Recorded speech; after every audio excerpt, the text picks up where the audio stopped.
네, 신종 코로나 바이러스에 감염이 의심되는 유증상자 4명이 추가로 발견돼 격리돼서 검사를 받고 있습니다.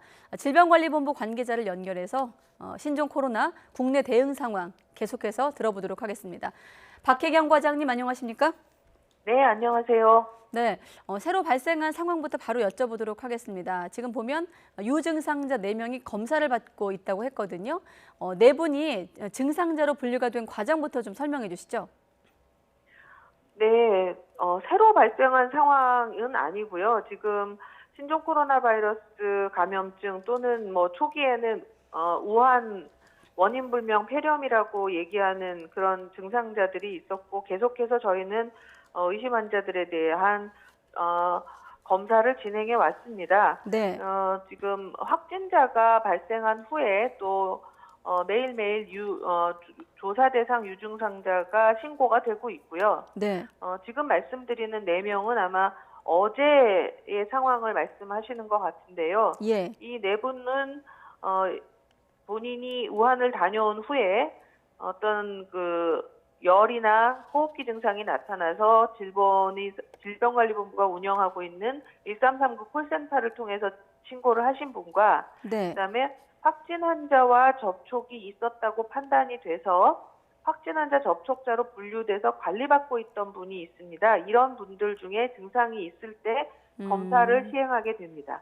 네, 그 밀접 접촉자 같은 경우 구분은 어떻게 하게 된 겁니까? 예, 비행기 안에서의 거리 그리고 뭐 검역 과정에서 접촉이 있었던 공항 관계자들 그리고 병원 내 의료진들 뭐 이렇게 분류가 되겠습니다. 그러면 그 증상자분들이 자발적으로 이렇게 진술이라고 해야 될까요? 자기 증상에 대해서 설명을 통해서 이렇게 분류가 된 겁니까? 네, 확진자와 접촉을 했던 분들과 이런 분들 중에 밀접 접촉자, 그러니까 관리 대상으로 들어오신 분들은 거주지의 해당 보건소에서 이분들의 증상 발생 여부를 체크하게 되어 있습니다. 아, 그렇군요. 자, 4명에 대한 격리는 지금 어떤 식으로 이루어지고 있고 결과는 지금 언제쯤 나올 예정입니까? 뭐 듣기로는 저녁에 나올 것이다 이렇게 알려지고 있는데 어떻게 좀 파악하고 계세요? 네, 결과는 아마 오늘 안으로 나올 거라고 예상을 하고 있고요. 예. 지금 증상이 나타난 이상 일단은 국가지정 격리 치료 병상으로 이송이 돼서 검사 결과가 나올 때까지는 격리 조치가 됩니다. 아, 지금 4분 같은 경우 증상이 있다고 했는데 어떤 증상들이 그 증상의 어떤 그런 발현 그런 내용도 같은가요? 기침이라든지 발열 같은 경우가? 네, 열이 있거나 호흡기 증상을 같이 가지고 있는 경우입니다. 아, 그렇군요. 자, 확진자도 1명이 있었는데 지금 상태는 어떻고 또 치료는 어떤 방식으로 이루어지고 있는 건가요? 상태는 안정적이시고요. 그리고 열은 아직 완전히 정상 체온으로 떨어지진 않았지만 계속해서 관찰 중이고 치료는 이분의 증상에 따라서 뭐 기침을 한다면 기침이 안 나오는 네. 또 열이 있다면 열을 떨어뜨리는 이런 식의 치료를 받고 계십니다. 지금으로선 치료제가 마땅히 없기 때문에 뭐 백신도 없는 상황이고 말씀하신 대로 증상에 따른 치료가 최선의 방법인 건가요? 네, 그렇습니다. 그렇군요. 또 한 가지 궁금한 게 메르스 같은 경우도 본인이 갖고 있던 지병, 만성질환 같은 경우 있을 경우 이런 병에 걸리면 정상인들보다 조금 더 취약하다고 들었거든요. 이번에도 네, 마찬가지일까요? 그거는 이번만이 아니고요. 네. 모든 질병이 다 그렇습니다. 겨울마다 유행하는 인플루엔자든 아니면은 일상적인 감기든 간에 개체의 면역력이 떨어지면 언제든지 위험해질 수 있습니다. 아, 그렇군요. 처음에 이제 우한 폐렴이 신종 코로나 얘기 나왔을 때 사람 간 접촉 가능성에 대해서 조금 조심스러웠습니다만 지금 우한시 의료진 가운데 확진 판정이 나오면서 사람 간 전파는 지금 확인이 된 상태고 그 전파 경로는 지금 어떻게 파악이 되고 있나요? 전파 경로라는 거는 사람 간 전파냐라는 얘기가 될 텐데요. 네네. 일단 전파 경로는 사람 간 전파가 일어나는 상황이라는 것이 파악이 된 거고, 정확한 감염원에 대해서는 아직까지 밝혀지지 않은 상태입니다. 그 앞서 그 비행기를 같이 타고 있던 분들, 밀접 접촉자라고 했는데, 그럼 이런 분들은 직접 그 확진자랑 어떤 접촉을 한 걸까요? 아니면 공기를 통해서 좀 감염 가능성이 있는 걸까요? 공기 감염이라고 보여지는 그 근거는 전혀 지금까지 나타나지 않고 있고요. 예. 네, 그리고 밀접 접촉자라는 거는 이제 비말 감염이 이루어질 수 있는 거리, 뭐 이런 거를 얘기합니다. 그래서 이제 그 거리를 따져서 뭐 앞뒤 3열 뭐 이렇게 앉아 계셨던 분들이 대상자가 되겠습니다. 그렇군요. 예.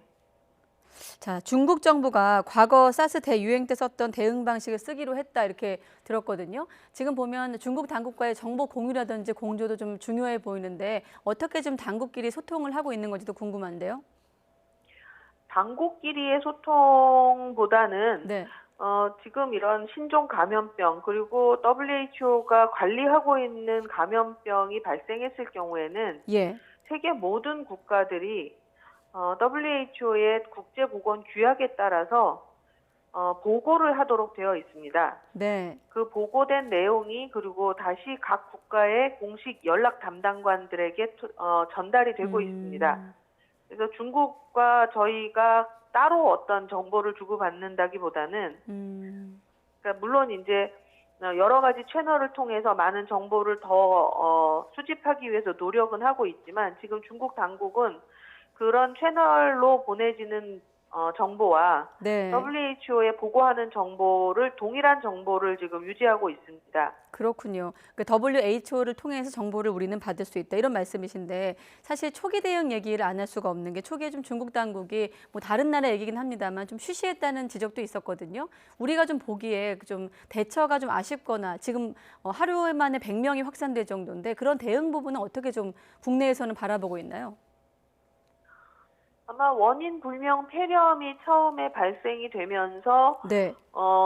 겨울철에 흔히 있을 수 있는 일이라고 생각을 하지 않았나라는 생각이 드는데요. 그거는 뭐 제가 현지 역학 조사를 한 게 아니기 때문에 뭐 단정적으로 말씀드릴 수 있는 근거는 전혀 없다라고 말씀드리겠습니다. 네, 그렇군요.